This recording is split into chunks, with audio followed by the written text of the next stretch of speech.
El domingo terminé de leer La aventura sobrenatural de Esther Cross y Bettina González. Esther Cross nació en Buenos Aires en 1961. Escritora argentina con una obra extensa como novelista, publicó también libros de cuentos e incursionó en el guión y la dirección documental de cine.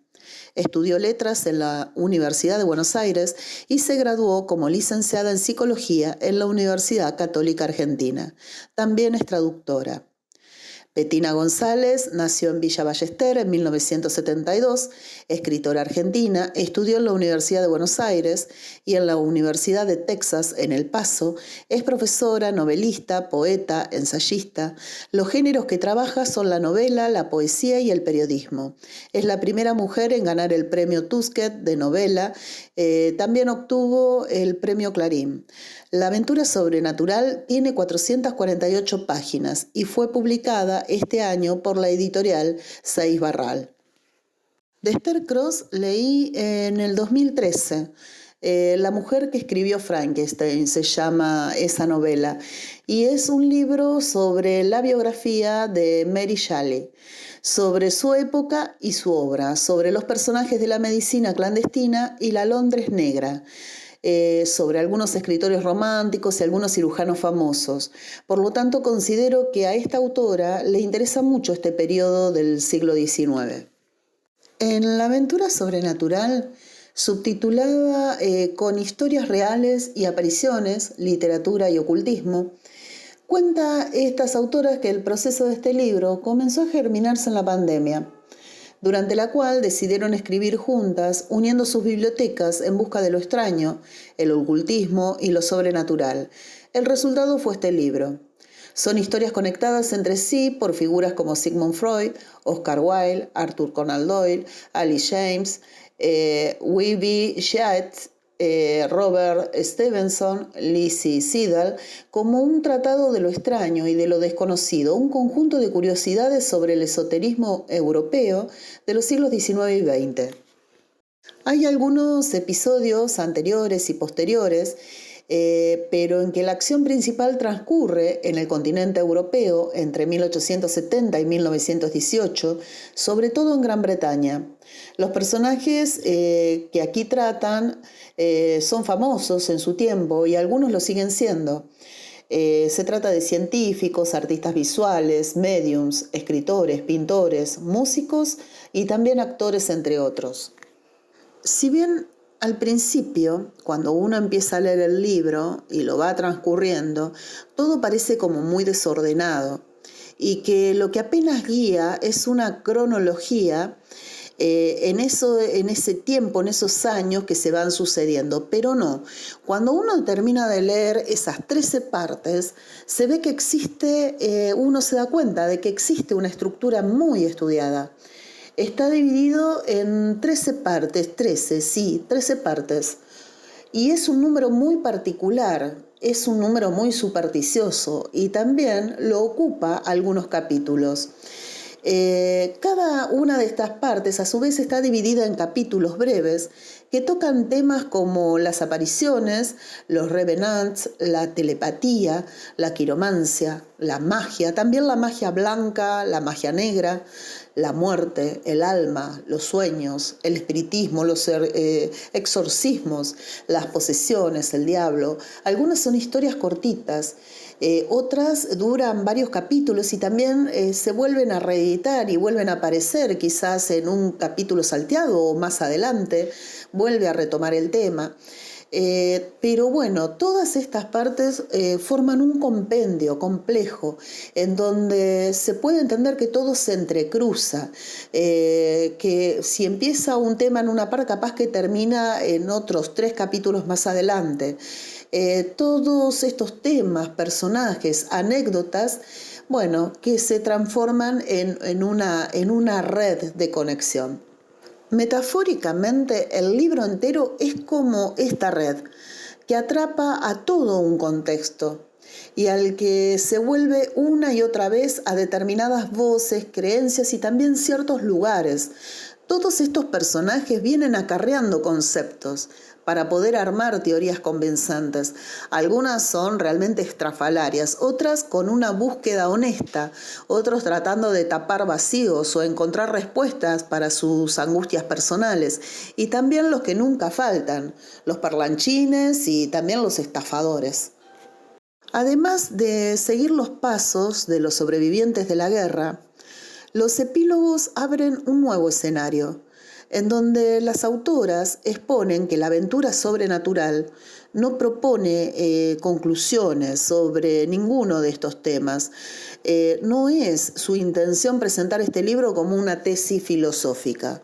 Al contrario, nos revelan a través de estas anécdotas esa ambigüedad, y es por eso que el libro se remite más bien al desconcierto como remate, en las palabras de Aleister Crowley, en la habitación número 13 de la pensión. Por lo tanto, es una mirada múltiple del desconcierto frente a todo aquello que es extraño, raro. Cross y González utilizan varios mecanismos para hacer del libro una sola cosa. Por ejemplo, en cada una de las 3 primeras partes hay un capítulo sobre un color. Es el verde, el amarillo y el gris. 3 colores que explican la relación con lo esotérico. Relación que se sigue explorando después.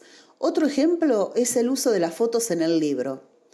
Y me llamó la atención que es del fotógrafo y escritor de Alicia en el País de las Maravillas, Lewis Carroll, que en estas fotos muestran las caras de estas protagonistas y protagonistas, muy marcadas por las poses, casi siempre artificiales, que era un signo muy de época. Siempre llama la atención mirar fotos porque nos ubican en contexto de quiénes estamos hablando, sus caras, su fisonomía, su estado de ánimo, su facha, que nos ayudan a ubicarnos en ese contexto histórico. Otro condimento es el suspenso, el dejar entreabierto en capítulo y capítulo alguna que otra respuesta, esa que estamos esperando. Y de momentos uno desiste pensando, bueno, no me lo van a contar, hasta que por sorpresa aparece la respuesta de eso que estábamos esperando en otro capítulo, tal vez salteado o en varios capítulos adelante. Porque en los capítulos las historias de los personajes, como dijimos al principio, se van entrelazando. Por ejemplo, como con la escena de la quiromántica. Esta escena se anuncia y luego se pospone varias veces mientras se abren otras puertas secretas y se conjuran otros miedos. Sigmund Freud es uno de los nombres más frecuentes y sus pasajes presentan lateralmente el deseo muy contemporáneo y resistido a la vez, resistido hasta el presente, de crear ese conocimiento interdisciplinario. Freud aparece como un hombre infinitamente abierto, tanto frente al arte como frente a la ciencia, y con gran capacidad de asociar todo lo que ve a través del lenguaje. Oscar Wilde es otro de los personajes a los que se vuelve en todas las partes, en todos los capítulos.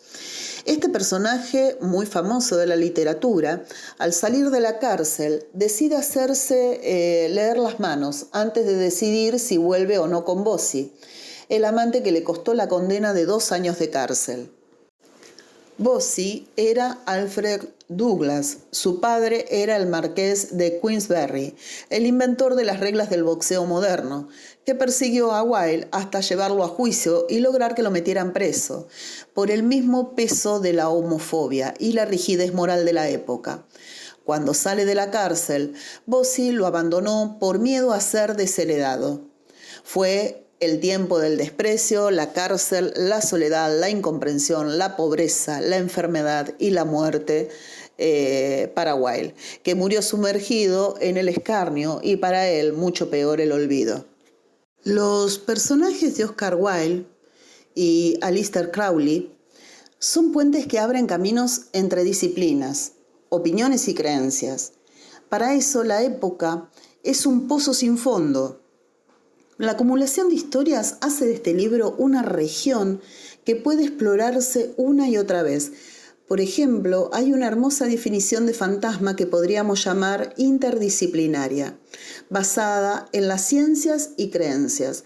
El fantasma, piensa Freud, es el espantoso punto medio entre el recuerdo y el olvido, algo que se ha perdido, pero no del todo, no lo suficiente. O también, en un extremo más fáctico, en el capítulo dedicado a Jack el Destripador, se habla de la niebla de Londres y se recuerda que en ese momento ese fenómeno tenía que ver con la contaminación de las fábricas de la Revolución Industrial, un binomio entre crímenes y situación, como así también lo que respecta a la sociología y la ecología. A mí en particular me llamó mucho la atención la vida de este personaje, de Aleister Crowley, por las anécdotas desquiciadas, por lo que no se sabe si fue un genio, un demente, un demonio, un tránsfuga estrafalario o un gran aprovechador de las circunstancias que hasta se sospecha de espía de guerra. Después de las 13 partes vienen los anecdotarios de las guerras mundiales y todos los infortunios que sufrieron estos personajes, todos los que murieron, la gran catástrofe de la guerra, el extremo nacionalismo, la participación de unos y otros, los miedos y también las secuelas.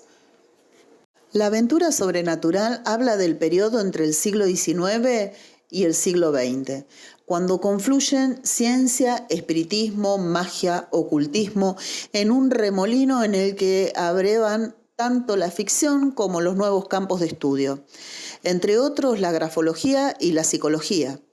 La idea de lo interdisciplinario puede usarse también para tratar de definir un libro como este, que claramente escapa a cualquier clasificación. El texto es narrativo en gran parte, pero también ensayístico y hasta de divulgación científica. En cuanto al uso de fotos, datos y cronología, podría decirse que es una especie de documental escrito, pero también hay análisis críticos de libros, de cuestiones históricas y hasta citas de cartas, diarios íntimos, poemas y artículos. Es muy interesante.